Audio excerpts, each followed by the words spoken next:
Doctor Mauricio Gándara, le gusto en saludarlo. Buenas noches. Como si no tuviéramos suficientes opciones, usted pone sobre el tapete una más. Hay la consulta que está haciendo el Ejecutivo con 12 preguntas, 3 ejes: seguridad, reforma política y empleo. Hay la consulta que le aprobaron a un colectivo de Santo Domingo con 8 preguntas que no sé por qué no la retoman. Hay la consulta que hizo un grupo cívico patriótico con 3 preguntas que la Asamblea no trató y por lo tanto ya son viabilizadas. Hay la posibilidad del artículo 444 de la Constitución en que con sus propias reglas el presidente llame a una Asamblea Constituyente. Y ahora usted propone la conveniencia de convocar un plebiscito, pero va más allá. Ese plebiscito dejaría sin efecto la actual Constitución y entraría en vigencia la del 98. Explíqueme por qué es una buena salida esto para el entrampamiento político que tenemos. ¿Cómo está? Muchas gracias, don Carlos. Estamos viviendo una época que yo no la he visto antes y tengo algunas primaveras más que ustedes. Jamás una cosa en que, por ejemplo, los jueces le impidan funcionar al Congreso con una disposición de protección o cosa por el estilo. Mañana le impedirán salir al presidente de la República si está de viaje, diciendo que no ha pagado los sueldos, digamos, ¿no es cierto? Entonces, esto es una confusión. No va a ser factible dar una solución porque hay la estructura de la Constitución de Montecristi. Entonces, no solo es suprimir o cambiar las facultades del Consejo de Participación, sino que todo esto es algo denso, oscuro. Entonces viene la solución que la planteó inicialmente Simón Espinosa, porque la Constitución de Montecristi fue aprobada por plebiscito, fue aprobada por el pueblo ecuatoriano. Ese es el acto por el cual entró en vigencia. Entonces el pueblo ecuatoriano, por el mismo acto, puede declararla extinguida.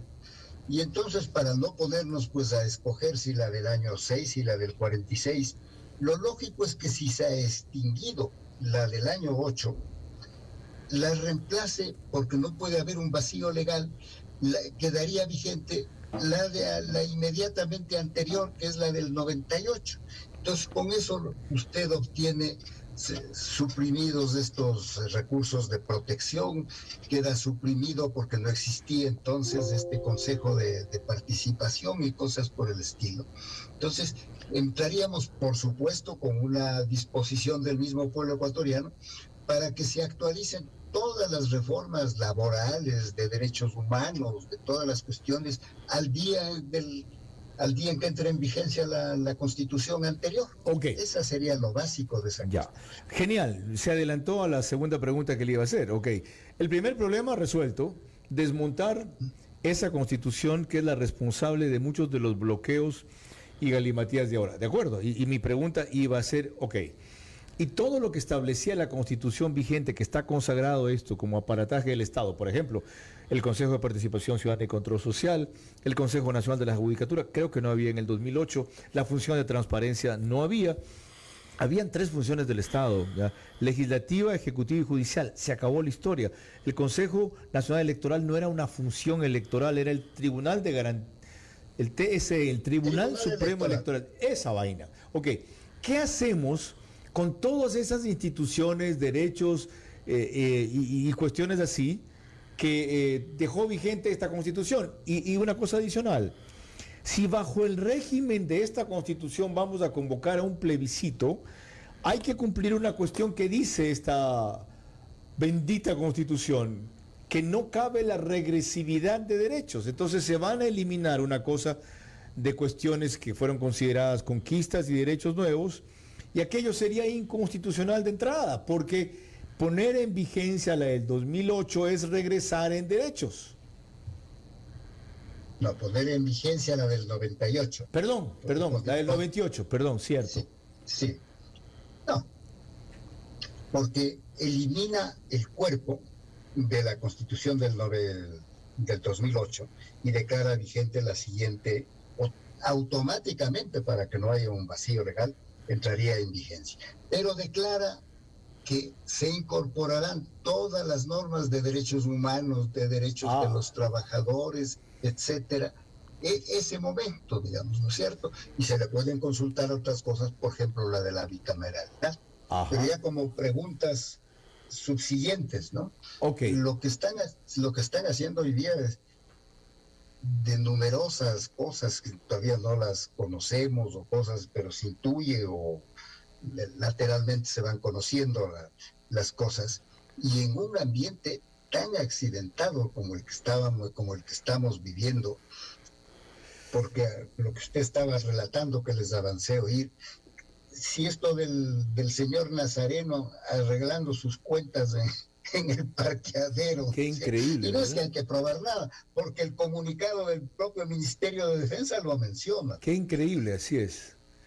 Okay. Entonces todo ese ambiente, entrar a una consulta popular en la que, como ha ocurrido muchas veces, usted lo recordará, don Carlos, muchas veces unas preguntas se aprueban y otras no. Correcto. Puede quedar algo descuajeringado, que se aprueba una cosa y no se aprueba, y no se aprueba otra, ¿no? Doctor, yo conozco su alejamiento del poder y su ningún interés en aportar más que por el bien nacional, pero por si acaso lo han llamado de la presidencia a pedirle una opinión sobre este proceso en que están, o llamaría usted al presidente a decirle, señor presidente, ¿me puede escuchar 10 minutos y usted luego verá lo que hace con lo que diga? Yo no tendría ningún inconveniente en conversar con el presidente, ¿no?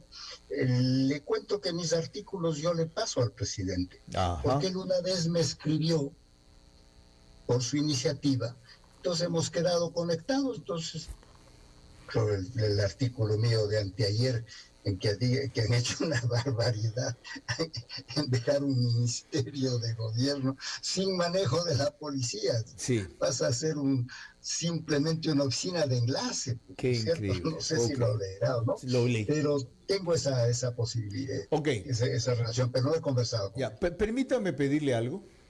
Insista. Es decir, justo yo hablaba hoy con algunas personas interesadas en que ciertas ideas se acojan o se evalúen. Y les decían, mira, tú sabes la cantidad de cosas que tiene un presidente en su cabeza, ahora en su celular, antes en su despacho. Y les digo, yo sé esto porque en el gobierno de Durán Ballén fui asesor 6 meses y fui ministro 14 meses. Y primero, la pelea que hay en el entorno por filtrar lo que quieren que pase y no pase al presidente, según la conveniencia de ellos normalmente, no el presidente ni el Estado, porque si pasan más cosas pierden poder, pierden espacio, dejan de tener influencia, no saben a quién responden las ideas, por más buena voluntad que tengan, primera cosa. Digo, segunda, tú sabes el tirijala que hay en la cabeza de un presidente, fulano me dice esto, mengano me dice el otro, y ya empieza a dejar de creer que es por buena voluntad, aunque uno sea el asesor, el otro sea su ministro, el otro sea su consejero, el otro sea un empresario. Sabe que todo el mundo tiene una carga en esa vaina. Y tercero, junto con eso, manejar la agenda del día y pretender que tenga la lucidez que debe tener para evaluar las buenas ideas es imposible. Entonces, ¿cuál es la única idea, la única performance? Digo yo, insistir. Permítame contarle una anécdota rápida. Cuando yo era solamente asesor del gobierno de Durán Ballén, eran 3 meses de gobierno y veníamos el 9 de octubre a Guayaquil y estaba bronqueado Dajic con Febres Cordero. A Dajic no se le ocurrió mejor idea que decir, no vamos a firmarlo el agua potable para Guayaquil. Me acuerdo que el contrato lo tenía la Techint, ¿ya? Porque vamos a poner contra la pared a Febres Cordero. Y dije, yo soy más bronqueado que Febres Cordero que Dajic.